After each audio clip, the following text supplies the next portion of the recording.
started. Let me say first, hello to everyone. My name is Bashan. I'm part of the event staff of Politics and Prose. I'd like to welcome everyone to another PNP Live. Before we get started, there are a couple items I would like to ask everyone. The first is if you would have any questions for our author, we would ask for you to place it into the Q&A box, which you can find towards the bottom of your screen, not the chat section, just to help us keep everything organized. Additionally, in the chat section, you will be able to go and see a link where you can click the link. It'll take you directly to the Politics and Prose website where you can purchase a copy of In the Arena. Of course, we highly encourage you to do so, and we thank you for your patronage.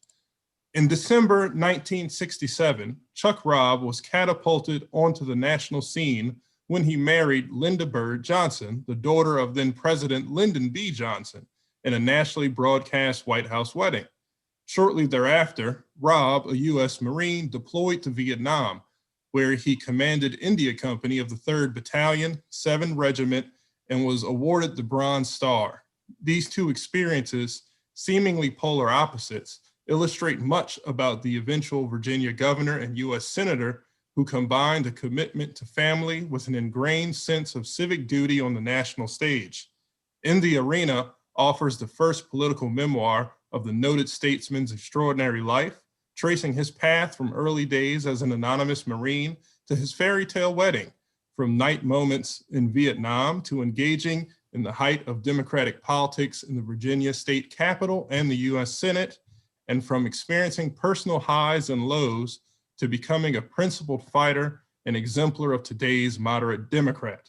Chuck Robb served as the 64th governor of Virginia from 1982 to 1986, and as a United States Senator from 1989 until 2001. He is joined today by Eleanor Clift. Eleanor is a Daily Beast columnist writing about Washington power and politics. A former Newsweek correspondent, she covered every president since Jimmy Carter and was a panelist on the long-running McLaughlin Group. She is the author of Founding Sisters and the 19th Amendment and 2 Weeks of Life, a memoir of love, death, and politics. She has appeared as herself in several movies, including Dave, Independence Day, Rising Sun, and the CBS series Murphy Brown. Without any further ado, Ms. Clift, it's all yours. Thank you. I want to say what an honor it is to have a conversation with Governor Robb. I have been in Washington throughout his political career, and before I came to Washington, I remember watching his wedding on television. This is a remarkable book from a man who treasures his privacy and is really known for a lack of displaying emotion. The Richmond Times-Dispatch says in a review, through his recollection of military service, he reveals something he never displayed in public life, and that is emotion. So I think it's a gift for all of us, a trip down memory lane, and also modern history, because he stood up for a lot of issues that have defined the Democratic Party, and he did it before certainly a lot of Southern Democrats did. So Governor Robb, I want to start with your early life. The first chapters of your book are almost like a split screen between this anonymous Marine who is a social guard at the White House through all these ceremonies, and falls in love with the president's daughter at the time that Vietnam is growing gloomier. So if you could begin the discussion by telling us about that period in your life, this fairy tale wedding corresponding with your determination to go to Vietnam and see combat. You were a Marine, you are a Marine, and that is a defining characteristic throughout your life. Excuse me. Let me just say that I was not a guard at the White House, but I was a military social aide. We had no technical responsibilities other than to keep all of the folks happy and to make sure they had a good time. And much of the time, I was either the officer in charge of the White House color guard, or in many instances, I would stand right next to the president and introduce guests as they came in through the line. There would be another person, another aide, a person or two behind where the person I was introducing at any given moment, who would have asked that person to please state your title and name. Yes. In most cases, the president would already know that individual and know their title. But this was to avoid having any difficulty in terms of remembering the right name to say, hi, Joe, or whatever the case might be. And how did you catch the eye of his daughter, or vice versa? We both have different versions of how we first met. Just by coincidence, we each thought we first met on our own turf. Lynda recalls first meeting at the White House, and I recall first meeting Lynda over where I was then stationed at Marine Barracks, 8th and I Street, Washington, D.C. Nonetheless, we eventually became interested in each other, had a relatively lengthy courtship, I guess, before we decided to get married. We didn't tell anybody at the time, and there's some information in the book that after we had come home from a dinner over at Jim Ketchum House, he was the curator of the White House at the time, and we went up to the solarium, which is where most of our dates outside of the public part of the dates were held. And after a long, serious discussion, we decided to get married. And eventually I started to tell you the story because when I went back to the Marine Barracks where I was stationed as the adjutant, which is the chief administrative officer, even though I'm an infantry officer, and that's almost always a post that goes to somebody who is an 0302. In any event, I wanted to send some flowers to Lynda because it was not a typical courtship in that I didn't call her up on a whim and just ask her out, and I didn't burden her with all kinds of presents, candies, flowers, or whatever over a long period of time. But once we had decided that we thought we were probably right for each other as a team going forward, I wanted to go through the old-fashioned formality of asking her father for his eldest daughter's hand in marriage. And I expected really a much more reserved answer. And he said, "You have it, and you have my love." And I thought, wow, the president is using the word love. And it was, I was impressed by it. You were also concerned at the time that people might think you were seeking special favors to stay out of Vietnam, when in fact you wanted very much to go into combat. Talk about that, and also Lynda's reaction to that.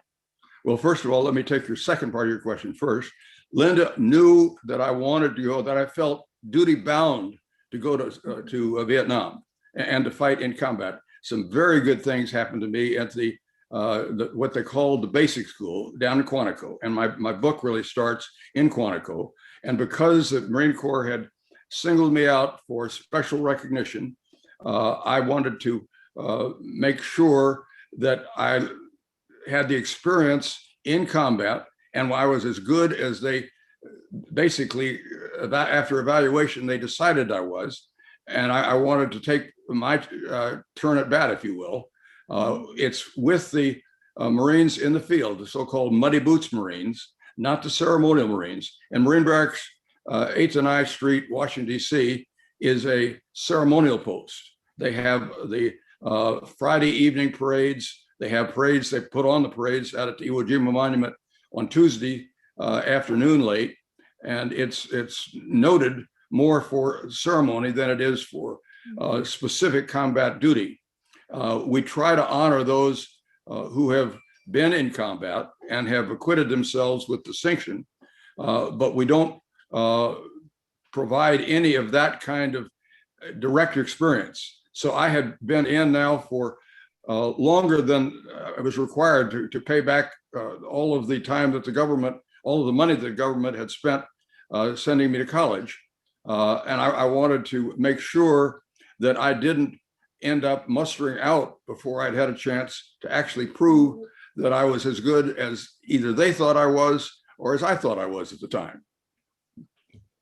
All right. And you ended up going to Vietnam shortly after your marriage, in Yes. fact, right? And you do recount in the book some stories of what it was like in Vietnam, in the mud and in the rain, and with people near you getting injured and killed.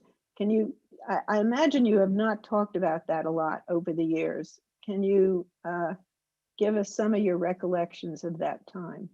Well, let me say that I tried to give just a bit of the flavor. A couple of people who were advising me, they had heard any number of stories about me and said, you really ought to write a book. And I decided that I would do that, but I wasn't going to try to glorify anything that I did. I considered what I did my duty. I thought I did it well, but I didn't come back as a single headlining Marine fighter. I was there. My responsibility was to make sure, first of all, that everyone that I had responsibility for knew what their specific type of responsibilities were for, and that they would protect each other and me. Obviously, we're all of us are indebted to everybody else who's out there with you in the field when they're firing at you. They don't want to expose you to the likelihood of immediate withdrawal from the action. And so you have to develop a mutual respect. And I do make a point of this in the book, that it's important that the people who you are asking to charge into an ambush or whatever else may be taking place, or when the mortars and the artillery are landing all around you, that they trust that you know what you're doing, and that you're going to try to make sure that they have an opportunity to get their job done and not take risks that are unnecessary by doing something that would might generate a lot of attention, but wouldn't necessarily contribute to the overall accomplishment of the mission. There are some wonderful photos in your book, including one of President Johnson leaning over and listening to a audio tape that you had sent from Vietnam. You saw up close how the war affected him, and you talk about his wanting to step down from the presidency even before he announced that he would not run again. Talk a little bit about the impact on him and his somewhat early death at age 64, just a handful of years after he left the White House. Which was the year that he predicted, or that the people who did the studies on his longevity had predicted that he would live until 64. And he had celebrated his 64th birthday when he had his final fatal heart attack in what was it, January of 73, if I have the date right.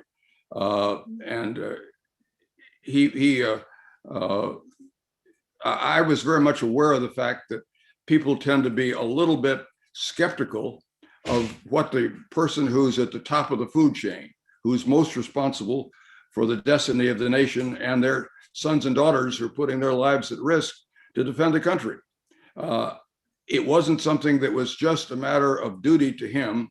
He thought, and I was very much aware of this, he would talk about it from time to time, and had in his own mind visions of what was actually happening to the troops that were on the ground in combat, the troops that were seeing other Marines die, in this case, since I was only with the Marines, although we occasionally would interact with some of the other allied forces. But it it took something out of him when he recognized the pain, not only that the troops that were in the field were suffering, and the fact that the same thing was happening to the families of the troops on the other side. But he was aware of the fact that families were very much concerned about their sons or daughters, and felt the pain that they were feeling. And so he was not simply indifferent, simply looking at numbers, but it clearly worked on him. And I do make a reference in there. His youngest daughter, Lucy, had converted to Catholicism, and he had occasionally gone over at night, particularly when a really big decision was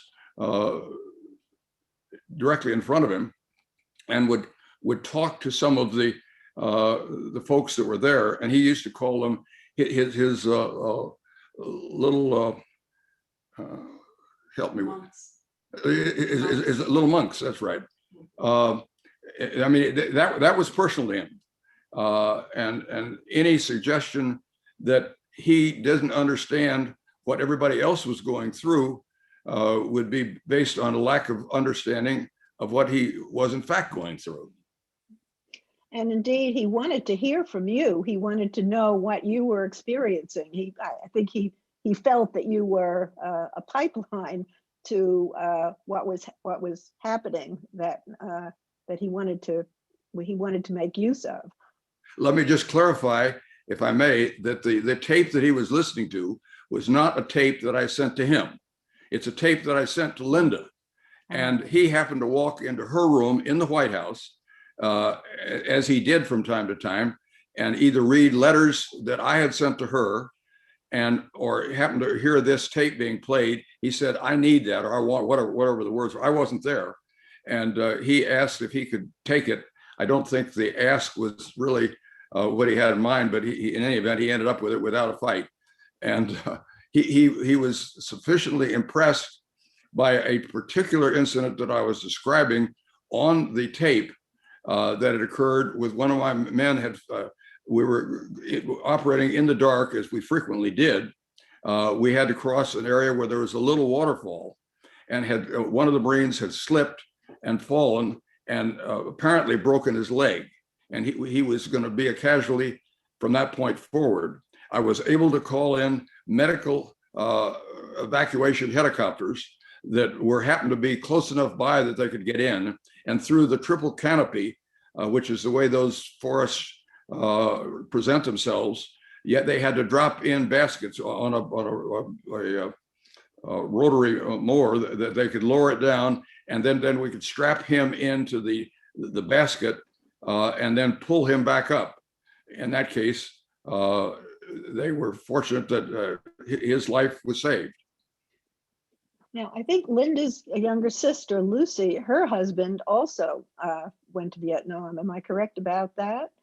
And I can't think of any other president, certainly in modern times, who had two son-in-laws. Well, without making too much of the fact, I recognize, and several people told me, both either at the time or certainly later on, that I may have made the situation for both the president and his other son-in-law more difficult, because they could make a direct comparison. One is safely in the National Guard here at home, and the other is over there in combat.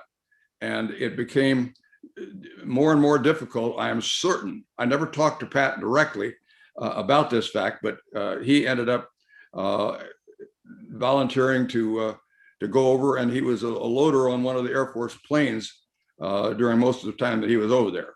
He did come to visit me on my combat base on the Christmas of, I'm guessing now that it was 1968. I think I had that right.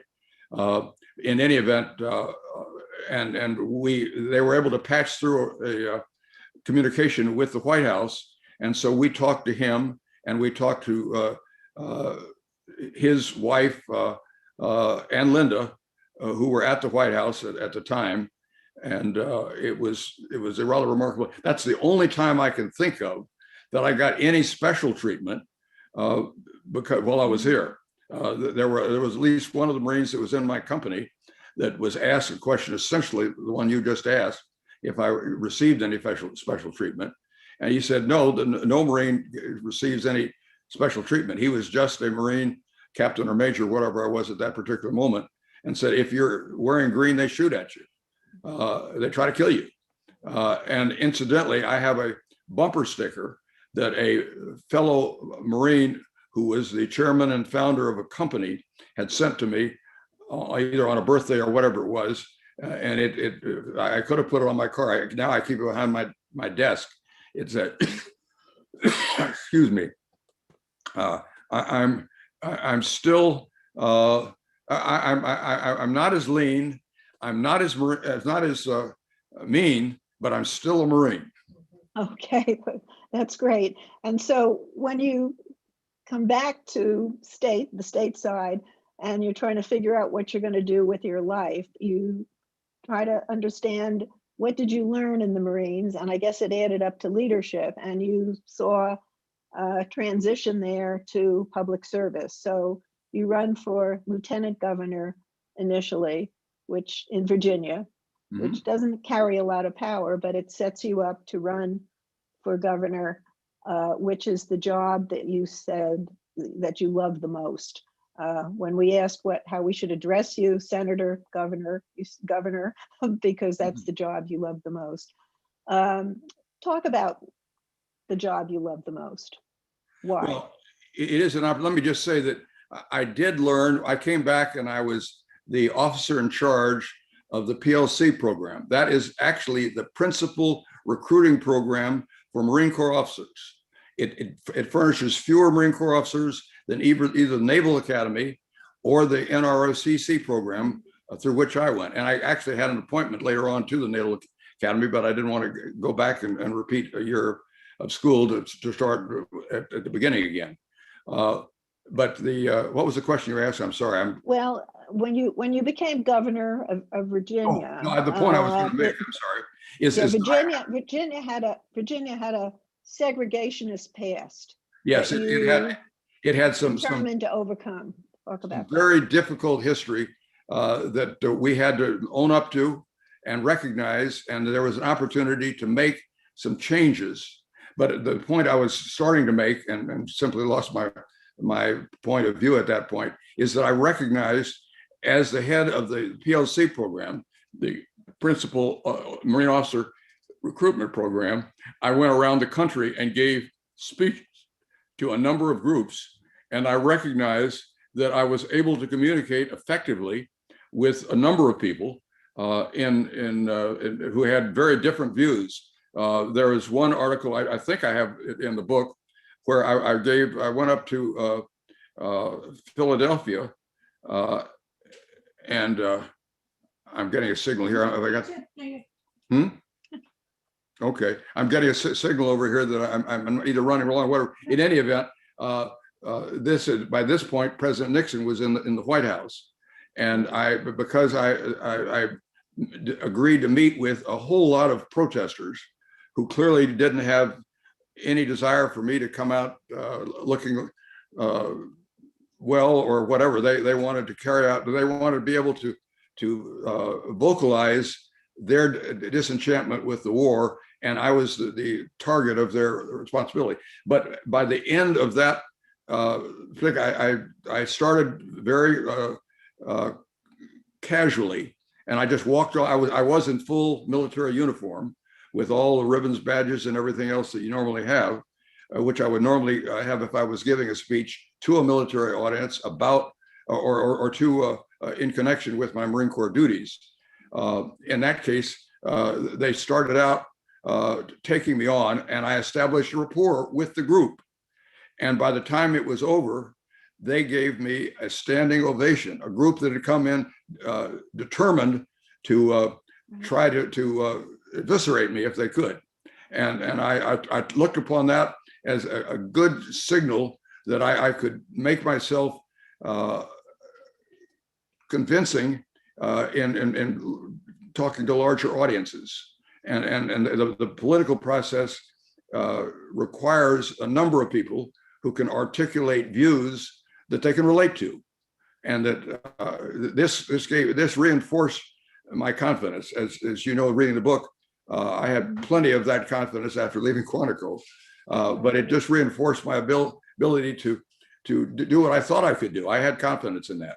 The Marine Corps, to its credit, basically doesn't give anyone any kind of an honor, doesn't allow any civilian to become a Marine unless they can prove that they're capable of fulfilling the kind of duties and responsibilities that they're going to encounter if they become a Marine. And that becomes a source of pride for them for the rest of their lives. And I will never stop thinking as I learned to think as a Marine, or to being recognized as a Marine, or to recognizing Marine Corps friends. It's, I believe, probably the world's largest fraternity that really will give their life for each other. Well, and you were a very popular governor, and if Virginia allowed governors to run for re-election, you would have, but you couldn't. And so then you turn your sights on the U.S. Senate, which is a very different experience than governor. And you were talked about as a potential presidential candidate, but I think you knew yourself, one, that you're more hawkish, your word, on national security and foreign policy, and actually more liberal on social issues, at least in Virginia. And it worked. That combination worked in Virginia, but you didn't think it would work nationally. So you set aside any thoughts of the presidency, but you really be true. But you really applied yourself in the Senate to, I think you like Frank Sinatra's song "My Way."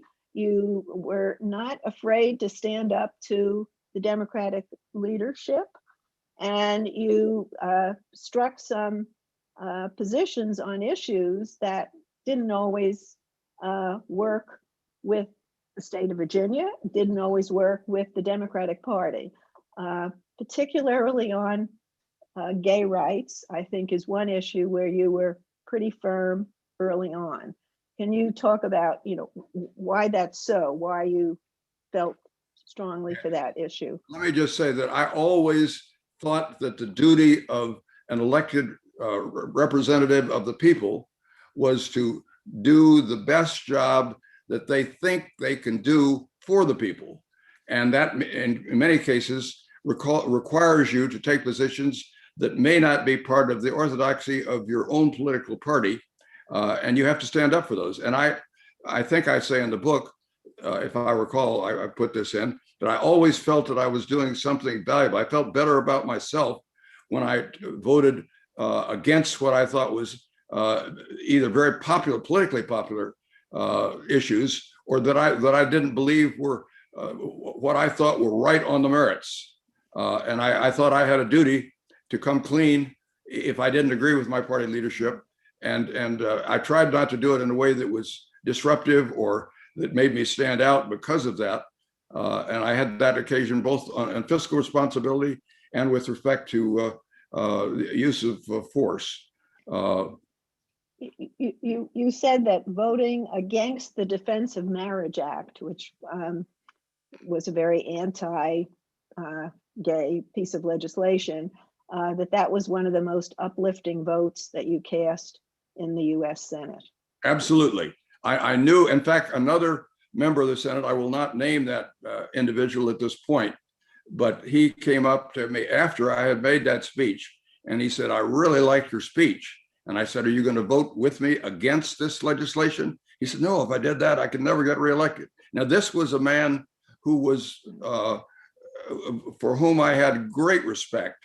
And that's the reason I'm not going to mention him. And I thought that he had his heart. He would look out for the little guy in many cases in legislation, but he came from considerable means. I won't go beyond that. But in any event, he had a heart, but he didn't want to put his reelection at risk by following this crazy friend from Virginia. Right. You also tell a story about one member of the Senate who was campaigning to be majority leader, said that if you supported him, he would arrange for you to get Lyndon Johnson's desk in the Senate. You ended up not voting for him, and you didn't get the desk. And No, that's right. Yeah. I wasn't, although it certainly had sentimental interest, but I wanted to be taken seriously on the issues that I cared about.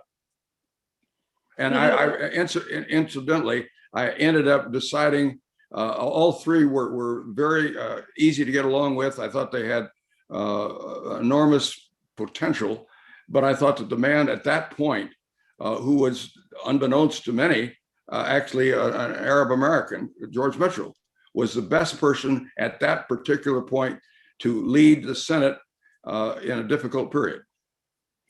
Also, reading your book, I don't get the sense that you've become cynical about politics. And you quote from the documentary, A Perfect Candidate, which was about the race between you and Ollie North, Colonel North. And you quote North's campaign manager saying, politics is about division. It's like there's a big rock and you chip off your piece and then you just break all the other pieces into smithereens so they don't matter. And you say you didn't agree with that. And I must say, throughout your book, there are some tense moments with the media. You're not always happy with the scrutiny that comes and with sometimes the errors that are made. But you quote George Stoddart, who was your close aide for a very long time till he died of a brain tumor. And you said he knew what reporters wanted, what their editors needed, and how to give it to them and when to steer clear. That's a reporter's dream. That's the part of the whole legislative process that I was less enamored by. The fact that too much of both parties do this, and so you can't just say that it's only one party doing it. I found it particularly offensive when it was done by the other party, but in any event, they can trade off for a particular vote that might make it more difficult for their opponent in their next election to vote against or for the issue, whichever way it was presented, and that would give them political capital rather than directly based on the merits of the issue, which was then in play.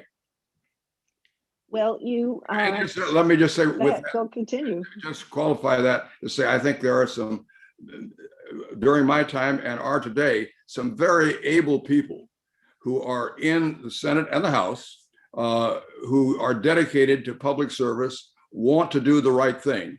We may not all define the right thing on any given point, but I think most individuals do believe that whatever they're doing is the right thing as they see it, based on their own experience and their own briefings or whatever the case may be. That was always the bottom line for me as to how I would approach an issue. It sounds a little bit pie in the sky, but that worked for me. Well, you narrowly defeated North and you survived. It was a big Republican year, 1994. And you really didn't want to run for a third Senate term. You actively tried to get another Democrat who could win. And the Republican at the time was George Allen, son of the Redskins football coach. He was a runaway favorite. So you did run, and you did lose, and you say in the book that the end of your political career was harder on Lynda than it was on you, because her identity for so long had been the wife of a politician, and before that, the daughter of a politician. Speak a little about Lynda at this point. Well, she was the perfect life partner for me. I don't know who fell in love first. I don't know whether I picked up all the right signals. I was fortunate. I was both healthy and enjoyed life, and I had the occasion to date a number of very appealing young women in most cases. but I never really thought in long term. I thought about the long term. In some cases, it's unfair because more often than not, the man is presumed to have to ask the question or whatever it is to get that off the ground. I think we jointly came to the conclusion that we would like to spend the rest of our lives in a partnership, and that we knew that we each had some points that could be critiqued, either by ourselves or by somebody else. At least I believe, I can only speak for myself here. Lynn and I frequently share the various similar views, but I felt that this is the person that I wanted to spend the rest of my life with. And when I was offered an opportunity to not go because I had completed all of my obligated service to the Marine Corps and to the country, I said, you don't understand. I want to go. I feel it's my duty. And Lynda understood that completely. In fact, she gave me a framed quote from an 18th century poet entitled "To Lucasta on Going to the Wars," and it ends, "I could not love thee, dear, so much, loved I not honor more." I just Lynda comes through very well in your book. I want to I will be open the indebted for all of my life to Lynda. right. I want to open the questions here, and let's see. This is from an anonymous attendee. A few months prior to Governor Robb's wedding, during the summer of 1967, he and his bride-to-be paid a visit to Whiskey Beach at Rehoboth, Delaware. This was a memorable event because of the couple's arrival by helicopter, attended by a Secret Service detail. Does Governor Robb remember? Does that strike any memories? Well, we did go because no one at that point knew that Lynda and I were dating.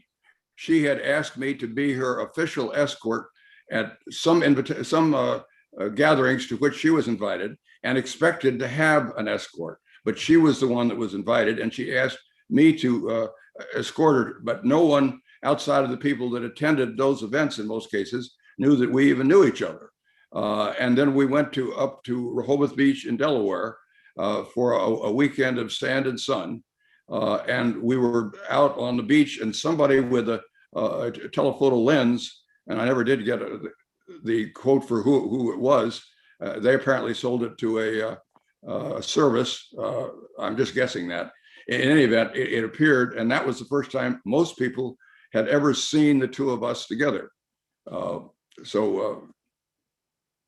I don't know what was the rest of that question. I've forgotten. Oh, well, they just wanted to know if it triggered a memory. So it did.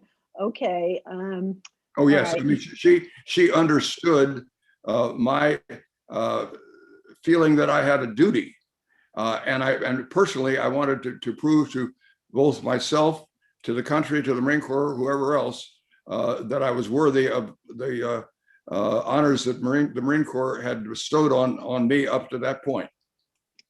Okay, and this is from Stuart Kenworthy, who says in the Wall Street Journal today, there was a feature article about a soldier who served in both Vietnam and decades later in 2 tours in Afghanistan.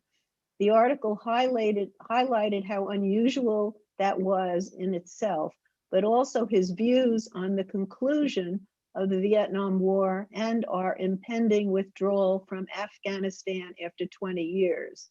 Does Senator Robb have any thoughts about the similarities of these 2 conflicts and their conclusions? So the similarities between Vietnam and Afghanistan and how both are ending actually with a withdrawal.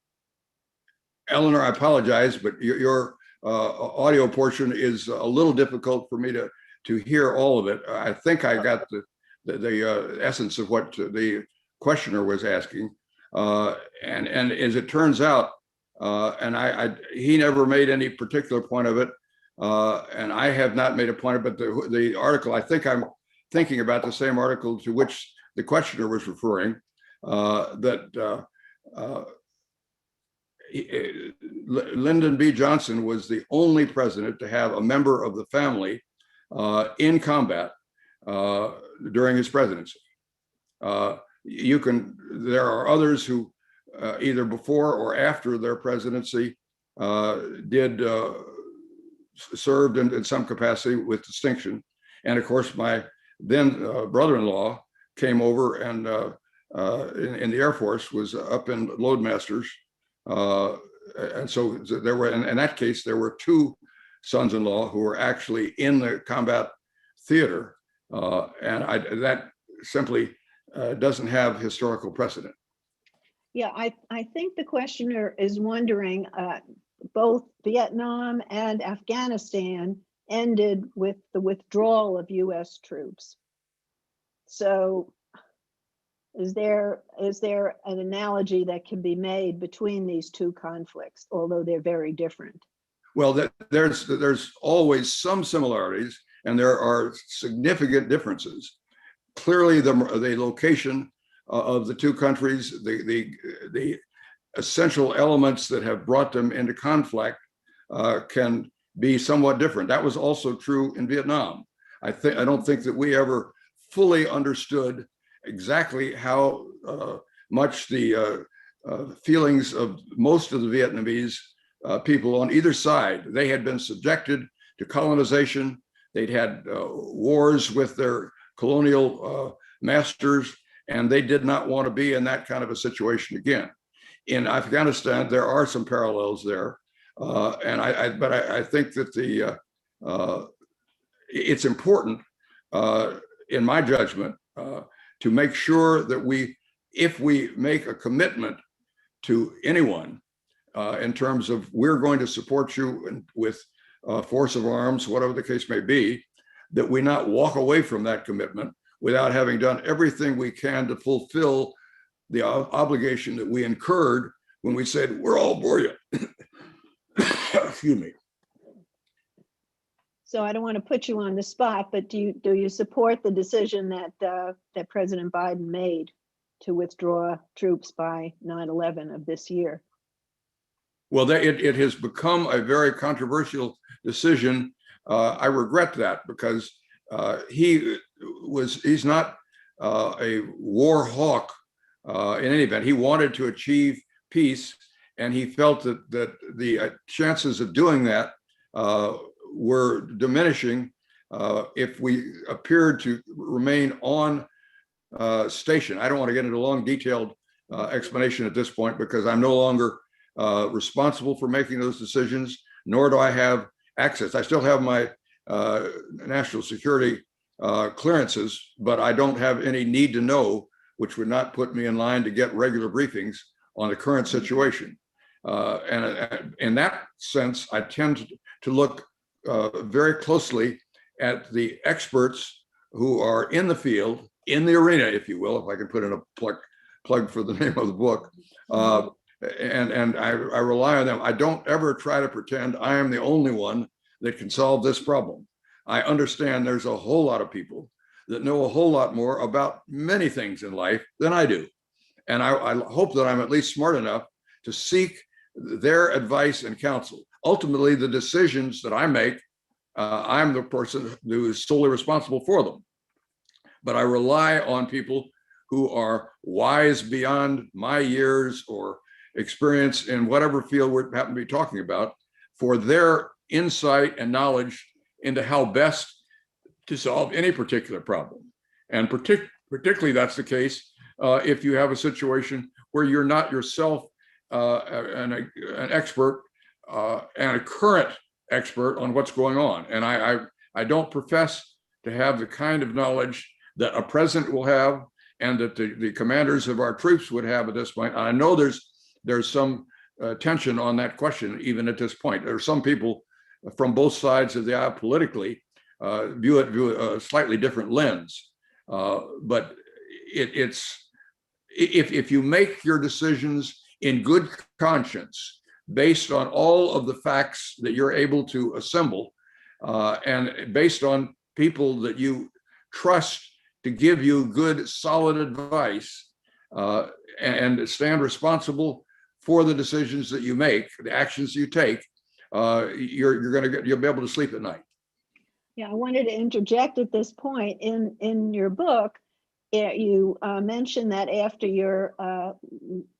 losing that third Senate race, that you got an inquiry from Dick Cheney because the Bush-Cheney ticket had won finally the 2000 election, was moving into the White House. And Vice President Cheney was sounding you out because President Bush wanted to have at least one Democrat in his cabinet. And your response is the title of one of your chapters. I can say it unless you want to say it. You turned down the request. You said you wouldn't be a good fit because of God gaze. If I may attempt to Yes. quote myself, I guess. Yes. I appreciated the call very much. I had a good relationship, although Dick Cheney and I were not always on the same page with respect to some issues. I had a long time personal friendship with President George H.W. Bush, and as had Lynda's family. And I do mention in the book that one of the things that brought that whole relationship to closure is that when Lynda's father actually left the White House, then Congressman George Herbert Walker Bush came out to see him off. That's one of the reasons that after I lost and Bill Clinton had to leave the White House, that I went out to see him off. I knew that meant a lot, because all of a sudden you come from somebody who's the leader of the free world to having only the support of your family and friends, and the hope that you'll see more of each other, and not have the appeal of being able to take on important issues and help to find a way through those issues or a successful conclusion. One other respect, I think I alluded to it here just a second ago, but I think it's terribly important that we honor those who help us in any individual conflict. I've become disturbed when I have read about, in some cases, where we were not granting a visa to those who had been interpreters for our troops in Afghanistan, in particular, in Iraq or wherever else in the Middle East. If those people put their lives at risk in a war that the rest of their population may not fully support, to help the United States, we ought to at least make sure that we offer them an opportunity to come to this country and can go ahead and apply for citizenship if they prefer, or to have a visa so they could come study, whatever the case may be. Don't just leave them to the treatment of a country that thinks that they were not operating in their country's interest by helping us. That to me is unconscionable. I just wanted to point out that you turned down a potential cabinet post in the Bush-Cheney administration because of your views on social issues and cultural issues, which wouldn't match the Republican Party. And that's in a chapter in your book that says, it's titled Guns, Gays, and Old Glory. You were for gun control, for the rights of gay people, and for the right to actually, and flag burning was not a crime. It was, so I just wanted to point that out. Okay, here is not really a question from Nicholas Nagel. Not really a question, since I am overwhelmed by listening, but I wanted to say that Governor Robb was a great inspiration to me as a kid. When he was elected senator in 1989, I wanted to be one when I grew up too. I even tried joining the military, but my body didn't allow. I did get a job working with the Department of Defense as a civilian after college though. So that's just a nice comment. To the person who made that comment, I say thank you. Right, perfect. And from Meg Downey. And to that person, stand by your dreams. Good. Okay. Meg Downey says, looking back on your time of service, What is your opinion of those who opposed the war? Did you then or do you now consider them patriots for their stance? As a Democrat, how do you feel interacting with the quote Hanoi Jane quote crowd in the Democratic Party? Lastly, thank you for your service.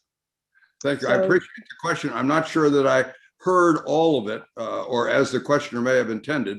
And again, it may be your microphone or my ears. In any event, I respect those who, as a matter of conscience, either believe that war of any kind is not justifiable. And I certainly understand that.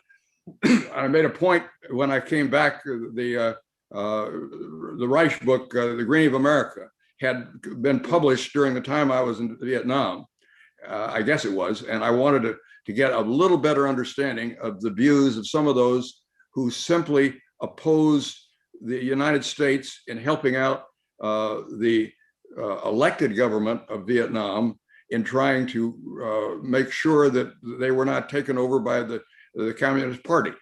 There were those different views, and to his credit, Bill Clinton says that he recognized that in a very generous foreword that he wrote for the book. He said he acknowledged the fact that we had different views on the war, but respected the fact that we could still work together and talk to each other. And I thought that his was a principled reason. I mean, I always took the position for the people who opposed whatever action we're taking, if they're willing to accept the consequences, which may mean being ostracized from family, friends, whatever the case may be, in opposing public policy, and not just going off or leaving the country. I had minimal high regard for those who simply broke the law or left the country, but those who in good conscience felt, as a matter of principle and honor, that they were called upon to oppose the war.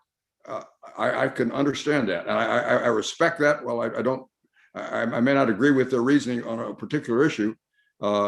Again, a principled decision will go a long way in creating a desire on my part to understand an individual.